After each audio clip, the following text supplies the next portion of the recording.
Hola, muy buen día. Dios les bendiga. Gracias a Dios que hoy nos podemos reunir para estudiar una vez más la palabra. Pero antes de ir a la escritura, vamos a pedirle a Dios que nos guíe en el estudio de hoy. Inclinemos por favor nuestro rostro y oremos delante de Dios. Padre Santo y Dios bueno, gracias Señor porque el día de hoy nos concedes una vez más venir a tu escritura. Rogamos Padre que sea tu Espíritu Santo el que pueda eliminar de nosotros toda distracción, pero también llevarnos a la comprensión y a la madurez de la enseñanza que el día de hoy nos provees. Gracias Padre porque hoy estaremos analizando el tema de la salvación por gracia. Descubrir, reafirmar o tomar esta bendición que tú ofreces al mundo entero. Ayúdanos a tener un corazón noble y entendido para vivir continuamente bajo esta tu gracia. Te lo rogamos, Dios, por los méritos del sacrificio de Cristo para nosotros. Amén. Muy bien, pues pasemos a nuestro tema. La salvación es por gracia. Vamos a estudiarlo en el pasaje de Efesios 2, versículos del 1 al 8. Y vamos a centrar nuestro estudio precisamente en este tema. Si ya tienes tu Biblia lista y preparada, entonces te voy a invitar para que lo leas conmigo y vayamos lentamente analizando cada palabra para poder comprenderla mejor. Así que demos lectura y la palabra de Dios dice así en Efesios 2, del 1 al 8. Salvos por gracia.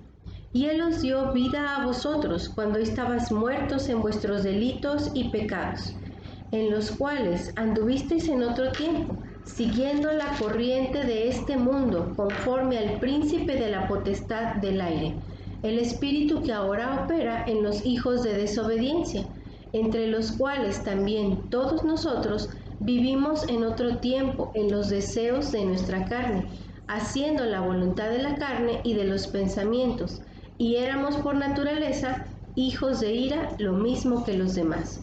Pero Dios, que es rico en misericordia, con su gran amor con que nos amó, estando aún muertos en nuestros delitos, nos dio vida juntamente con Cristo, porque por gracia sois salvos. Y juntamente con Él nos resucitó, y asimismo nos hizo sentar en los lugares celestiales con Cristo Jesús, para mostrar en los siglos venideros las abundantes riquezas de su gracia, de su bondad, para con nosotros en Cristo Jesús. Amén. Bueno, vamos a seguir el orden de las ideas que el pasaje en cuestión nos proporciona. Y esto inicia así. Y os dio vida a nosotros cuando estábamos muertos espiritualmente. Así que cuando el hombre está practicando el pecado, cuando ha caído en desobediencia, cuando se ha rebelado a Dios, Dios se manifiesta ahí en su misericordia y le ofrece la gracia para que deje la vida que está llevando, deje de pecar, deje de sufrir las consecuencias, deje de estar rebelde a su propia voluntad y le abre esta puerta.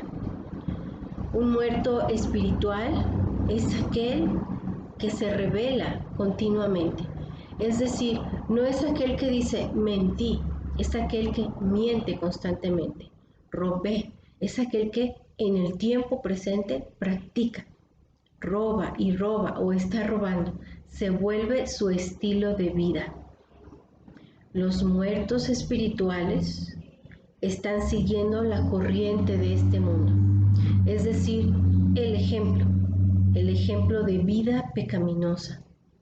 Cuando mucha gente dice, no pasa nada, esa es mi voluntad, eso es lo que yo quiero, no me importan las consecuencias o lo que pase en otros. Al final es mi vida y mi deseo y continúan de esta forma, pero caen en el error.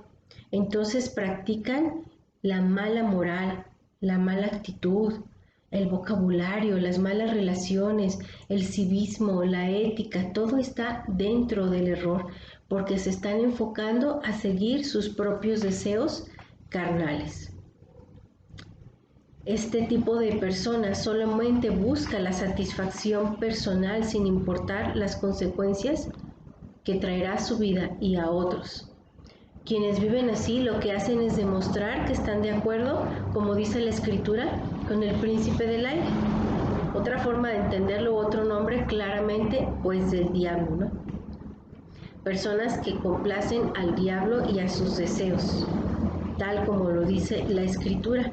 Pero ahí nos dice que es el príncipe del aire, es decir, que está en todas partes, al menos en la tierra. Puede desplazarse por cualquier parte y poner allí su tentación, al alcance de toda persona. Nosotros no debemos de ir conforme a su propósito, porque esto provoca la ira de Dios. Donde hay pecado, Dios se molesta. Eso manifiesta que somos hijos de desobediencia y que se está complaciendo solamente al diablo. Por eso es que Dios nos presenta su gracia, su regalo para poder salir de esa condición. El hombre, la primera condición que enfrenta en este mundo es precisamente la del hombre caído, un hombre sin Cristo, que su disposición está presta a los malos deseos y pensamientos personales. Todos hemos pasado por ahí, sin importar lo que nos ha enseñado la Escritura o nos enseñaron nuestros padres desde pequeños. Desde muy pequeños, desde bebés, empezamos a complacer a nuestra carne. Empezamos a hacer berrinches, a desobedecer para obtener lo que queremos, lo que nos satisface, aunque muchas veces esté mal. Eso nos hace merecedores de la ira de Dios, lo cual nos conlleva a un castigo eterno. Es la muerte en el lugar del tormento. En este sentido, el hombre se encontraría indefenso ante sus propios malos defectos, a sus propios malos deseos, indefenso ante ese espíritu del aire, al diablo, que le está atrayendo al mundo y le aleja de Dios, que le está manifestando su amor. Es aquí donde, justo cuando estamos equivocados, Dios nos brinda su gracia, nos extiende la oportunidad, pero vamos a tratar de entender mejor este concepto. Si Dios nos ofrece su gracia en realidad, ¿qué me está ofreciendo? ¿Qué significa esa gracia? Bueno, pues la palabra es antigua y su raíz en hebreo dice que la gracia es la actitud de la buena voluntad gratuita por parte de Dios que se concreta luego en los bienes del receptor que esa gracia obtiene. Es el amor de Dios gratuito. Y quien así lo recibe, lo obtendrá, junto con lo que esto conlleva. Es un favor que se despliega en más favores. También la concordancia del Strong, la que nos lleva al origen de la palabra, nos da este significado. Es un regalo o bendición traída al hombre por Jesucristo. Idea en forma concreta que se describe como un favor no merecido. El que ha pecado, el que desobedece la ley de Dios, el que se revela a su voluntad, no merece su gracia. No merece que nos dé ese regalo de forma gratuita o gratis de gracia. Pero de todas maneras, Dios se lo extiende por su misericordia. Es decir, la gracia manifiesta la bondad y el amor, descritas de una forma específica en este antiguo hebreo. Es como amar en una tienda de campaña o habitar en un campamento. Suena muy extraño, ¿verdad? La verdad es que al principio me costó trabajo, pero nosotros estamos yendo a una palabra, a un concepto muy antiguo. Y hace mucho tiempo la gente no habitaba en casas como nosotros, sino precisamente en tiendas, en campamentos. Nos está hablando de ese amor en la casa de Dios, donde Dios habita, donde era su morada. Así que tratemos de dar un sentido más amplio a este pensamiento. Hay que buscar claridad para llegar a comprenderlo. La gracia de Dios, desde la presentación de esta idea, Lo que nos está diciendo es que Él nos dio vida cuando estábamos muertos en nuestros delitos y pecados. Así inicia nuestro pasaje. Él nos ofreció su gracia cuando estábamos justo en nuestros delitos y pecados. Y estabais muertos implica estar sin Dios. Vivir en oscuridad, perdido, solo, equivocado, errante, practicando la maldad, la desobediencia, la soberbia, la rebeldía.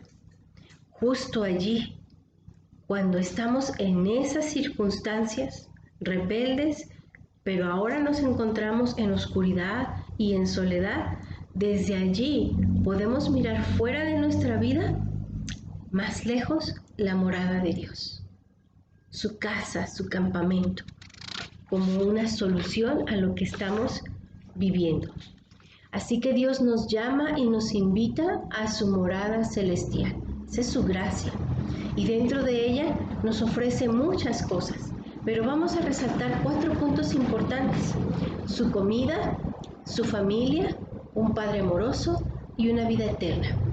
Este llamado de su gracia, de su favor, no merecido, es enviado por medio de Cristo Jesús, quien es nuestra luz y nos muestra el camino al Padre, es decir, el camino a su morada celestial. Dijimos que íbamos a resaltar varias cosas, una de ellas es la comida. Pues Juan 6, capítulo 6, versículos del 33 y 35 nos explica muy bien qué es esto.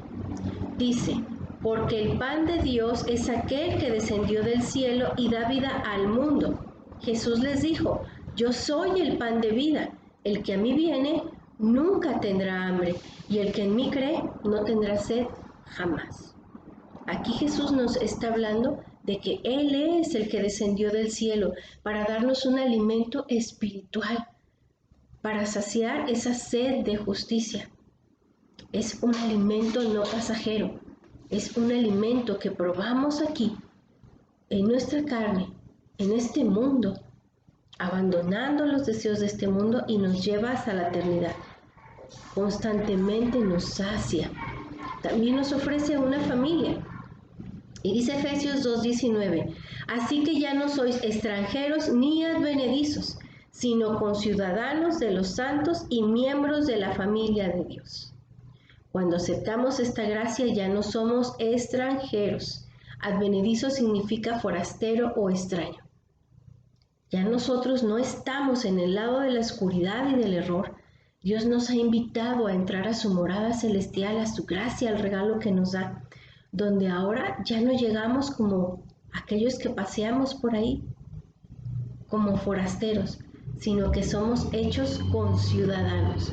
Somos aceptados como parte de ellos, la familia espiritual. También nos habla de un Padre amoroso en esa morada. Y dice, por ejemplo, Lucas 15 del 22 al 24, Evangelio según San Lucas. Pero el Padre dijo a sus siervos, sacad el mejor vestido y vestidle, y poned un anillo en su mano, y calzado en sus pies, y traed el becerro gordo, y matadlo, y comamos y hagamos fiestas, porque mi hijo muerto era, y ha revivido, se había perdido y es hallado. Como vemos, este su hijo, el que es tratado con tanta bondad por el Padre, dice, era muerto, como aquellos que viven fuera del campamento de la morada de Dios, donde hay desobediencia, donde se practica el pecado, pero se sufre el error, la soledad, la ira, el pago de las consecuencias. En esta analogía nosotros vemos un padre que reviste a su hijo de santidad al volver a su casa. Lo incorpora nuevamente a la familia y sacrifica un becerro gordo. Este es Cristo Jesús. El Padre ofreciendo a su Hijo para salvar a aquel que estaba en el pecado y restaurarle. Esta celebración es porque el Hijo ha venido por su propio pie. Él ha decidido volver. La gracia es un regalo que está ahí. pero que tiene que ser tomada y aceptada voluntariamente. Tenemos que volver a Dios. Y también nos ofrece su vida eterna. Y dice Juan, el Evangelio según San Juan, capítulo 10, versículo 10. El ladrón no viene sino para hurtar, matar y destruir.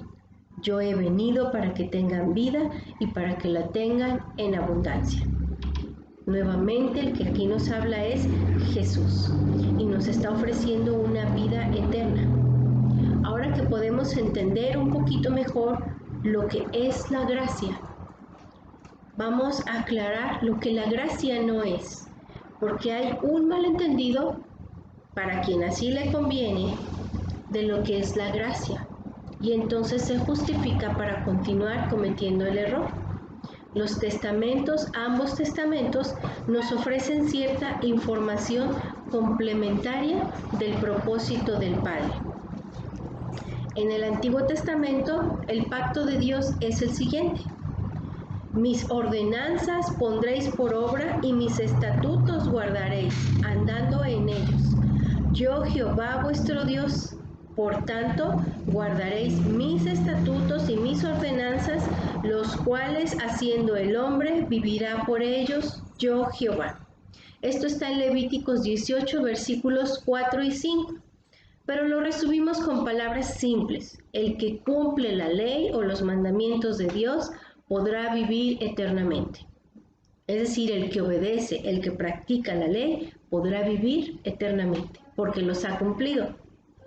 Mientras que el Nuevo Testamento, el pacto de Dios dice así, que por la ley ninguno se justifica para con Dios. Es evidente, porque el justo por la fe vivirá. Esto está en Gálatas 3:11. Es decir, no hay que cumplir 100% la ley para alcanzar la vida eterna, porque esto es por fe. Y así llegamos a ser justificados. Como vemos, cada testamento nos da una parte del propósito de Dios. Dios quiere que vivamos cumpliendo sus mandamientos, pero nadie lo logra. Tenemos una vida de intentos y de fracasos. Nadie puede decir yo he sido perfecto en obediencia. Lo que hice bien hoy, lo hice mal ayer o lo haré mal mañana. Algún pecado que venzo lo hago constantemente durante muchos años, pero soy débil en otro. Así que nadie cumple perfectamente la ley, por lo tanto, bajo el pacto del Antiguo Testamento nadie alcanza la salvación. Y en el Nuevo Testamento viene a ser por gracia, para aquellos que tienen fe. Dios, viendo nuestra incapacidad de cumplir la ley, nos da su gracia y nos salva, porque no somos rectos, porque no lo vivimos correctamente, pero en ninguna parte dice que entonces no debemos de obedecer, sino porque no podemos, nos da su gracia. En este sentido, vamos a ver lo que no es la gracia. La gracia no es permiso para pecar. La gracia no es libertinaje. La gracia no es oposición a la ley. Y lo vamos a ver con algunos pasajes. Dice, por ejemplo, Romanos 6, versículos 1 y 2. ¿Qué pues diremos? ¿Perseveraremos en el pecado para que la gracia abunde? En ninguna manera. Porque los que hemos muerto al pecado, ¿cómo viviremos aún en él? No es permiso para pecar. Dios nos dio la gracia porque somos incapaces de obedecer. No tenemos la fuerza, la santidad para hacerlo. Pero no nos da permiso para perseverar en el pecado, sino que nos está rescatando de él. Hemos salido de él, de esa oscuridad, de ese error, para ser atraídos a su morada celestial, donde allí hay santidad y no se practica el pecado. Tampoco es libertinaje.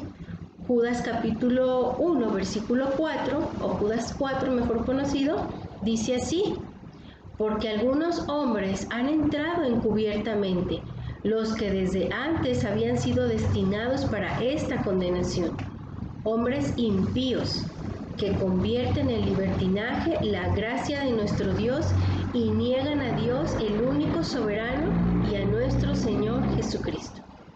Vemos pues que ahí hay unos hombres que se han infiltrado. Así hay personas por todo el mundo, en nuestra mente, en nuestro trabajo, en nuestra familia, en nuestras iglesias, que aparentan tener el conocimiento, que dicen de estar de acuerdo, que hablan de Dios y de su amor, pero que pervierten el significado para darse el gusto y el placer y mostrarle a otros que no pasa nada, invitándolos y arrastrándolos a la corriente de este mundo. Dijimos que tampoco es lo opuesto a la ley, no porque el Antiguo Testamento nos habla de la gracia por fe, no hay que cumplir la ley. Pues dice Romanos 3:31, luego, por la fe invalidamos la ley en ninguna manera, sino que afirmamos la ley. La fe en Dios nos salva por gracia, pero una vez salvos, practicamos la ley, es decir, la obediencia a ese estilo de vida que Dios quiere, los estatutos. También dice Mateo 5:17, no penséis que he venido a abrogar la ley y los profetas. No he venido a abrogar, sino a cumplir. Este es Jesús en vida, diciendo, no vengo a incumplir los mandamientos del Padre, sino más bien a cumplirlos. Y reafirma que no está en contra de la oposición de la ley. No llegamos a ser salvos por la ley, como se esperaba en el Antiguo Testamento, porque nadie lo logra. Ya no somos salvos por ella, somos salvos por la gracia, pero aún debemos de seguir practicando la ley. Ahora, una vez que hemos aclarado el significado de la gracia, el favor inmerecido, la benevolencia de Dios, el regalo de su misericordia para traernos a su morada celestial, hacia su campamento, su hogar, esa es la gracia. Ya vimos lo que no es permiso para pecar, no es libertinaje y no es contrario a la ley, no se opone. Una vez que hemos aclarado este punto, continuemos estudiando nuestra porción de Efesios y nos quedamos en el versículo 5. Vamos a volver a leer estos 4 versículos para refrescar nuestra mente y que quede clara esta porción de la salvación por gracia. Y dice así, aun estando nosotros muertos y pecados, nos dio vida juntamente por Cristo, porque por gracia sois salvos, y juntamente con Él nos resucitó y asimismo nos hizo sentar en los lugares celestiales con Cristo Jesús, para mostrar en los siglos venideros las abundantes riquezas de su gracia, en su bondad para con nosotros en Cristo Jesús, porque por gracia sois salvos, no por medio de la fe, y esto no de vosotros, pues es don de Dios.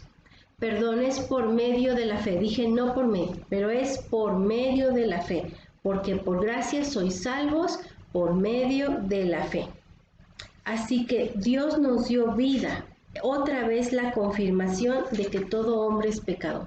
Si nos dio vida es porque estábamos como muertos, en una muerte espiritual. Al darnos otra vez la palabra gracia, regalo, favor inmerecido, algo que Dios provee. Y esto lo hace por medio de la resurrección de Cristo, mostrándonos el camino para la morada celestial, el campamento, la casa de Dios, donde nos ofrece ese pan espiritual, ese alimento que es Cristo, una familia, todos los que hemos creído y nos une, ya no somos extraños, un Padre que aunque es un juez que está irado por el pecado, es amor y misericordia. Si por fe le aceptamos, nos ofrece esa compasión y no es un regalo temporal, es un regalo eterno para vivir con Él desde el día que abrimos nuestro corazón a la fe hasta la eternidad.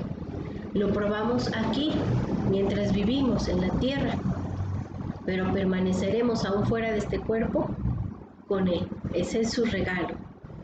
También nos habla de resucitar, y resucitar es levantar de la muerte espiritual, porque juntamente con Él nos resucitó. Cuando Dios resucitó después de sacrificar su vida llevando la práctica de la ley, nunca pecó, siempre obedeció, fue justo, fue fiel, fue leal, vivió en santidad y murió como si fuera culpable. Pero al resucitar, no resucitó por sí mismo, sino que nos abrió camino a todos los que estuviéramos dispuestos a sujetarnos a la fe, a entregarle nuestra voluntad para vivir bajo esa gracia, llevándonos así a la presencia celestial, a su morada. ¿Para qué? Para mostrarnos la esperanza futura de su gracia. Probamos aquí solamente un poco de ese favor inmerecido. Nos dan esa muestra, esa degustación. Pero tenemos esperanza de que esto es, por promesa divina, algo eterno. Y concluimos, como dice el versículo 8, pues somos, porque por gracia sois salvos por medio de la fe. Por gracia sois salvos por medio de la fe. Y ya sabemos lo que es la gracia. Así que no es por el cumplimiento de la ley. Debemos de vivir bajo la ley y obedecerla. Pero tú y yo sabemos que fracasamos. Que no somos perfectos en ser obedientes a Dios. Así que si nosotros creemos, confiamos que Jesús es el camino, que Jesús es Dios y que Él puede levantarse de la muerte como lo hizo y por sí mismo salir de este mundo terrenal y llegar y trasladarse hasta la gloria celestial. Si tú crees que Dios murió por ti y lo aceptas como tu Dios personal, que eso es fe, entonces serás salvo por gracia. Estarás aceptando y recibiendo ese regalo, ese favor inmerecido que te va a acercar a la presencia de Dios. Así que la gracia está expuesta y ofrecida al mundo entero, pero no todos la tienen, porque hay que encaminarse hacia ella, hay que aceptarla, hay que tomarla y hay que empezar a vivir en ella y por ella. Así que nadie puede obtener esa morada celestial, ese perdón, esa eternidad por mérito propio, porque nadie cumple la ley. El único otro camino que hay es la gracia de Dios por medio de la fe. Si tú no crees en Jesús como el Salvador de tus pecados, como el que te salva del infierno y te traslada a aquella gloria, no tienes derecho a recibir esta gracia. Así que te invita Dios y su palabra a que seamos salvos por gracia, por medio de la fe. Abramos nuestro corazón a la fe y recibamos este favor, este inmenso amor de Dios para disfrutar lo que ya hemos estudiado. Y no caigamos en el error de que porque Dios nos ama, todo lo va a perdonar. Porque ya vimos que la gracia no es permiso para pecar, no es libertinaje y no se opone a vivir y a cumplir la ley. Pongamos nuestra fe en Dios y practiquemos fielmente esa fe. Mantengamos a Jesús como nuestro Dios, el que está en el trono de nuestro corazón gobernando nuestras vidas, y seamos salvos por gracia. Que Dios les bendiga. Y antes de despedirnos, vamos a hacer una oración más para ponernos en las manos de Dios. Padre Santo y Dios nuestro, gracias. Gracias te damos porque ahora tu palabra ha sido más clara. Hemos podido llegar a comprender lo que es salvos por gracia. No queremos, Señor, que esto quede como un mero conocimiento en nuestras mentes. Rogamos, Padre, que cada uno de los oyentes pueda aceptar este regalo, Señor, por medio de la fe. Entregarse a ti, rendirse a ti como el Dios que gobierna su vida, creyendo, Señor, que tú eres el Todopoderoso y que haces esto posible. Señor, que tu palabra sea de bendición, de consuelo, de oportunidad y de restauración. Que haya valor, Señor, que haya disciplina, que haya amor en nosotros para acercarnos a esta tu gracia de una forma comprometida. Bendito y alabado seas, Señor, por encontrarnos en mal estado, por descubrirnos en pecado y a pesar de eso, brindarnos la oportunidad de ser salvos por tu gracia. En Cristo Jesús. Amén. Dios les bendiga. Nos vemos en la próxima reunión.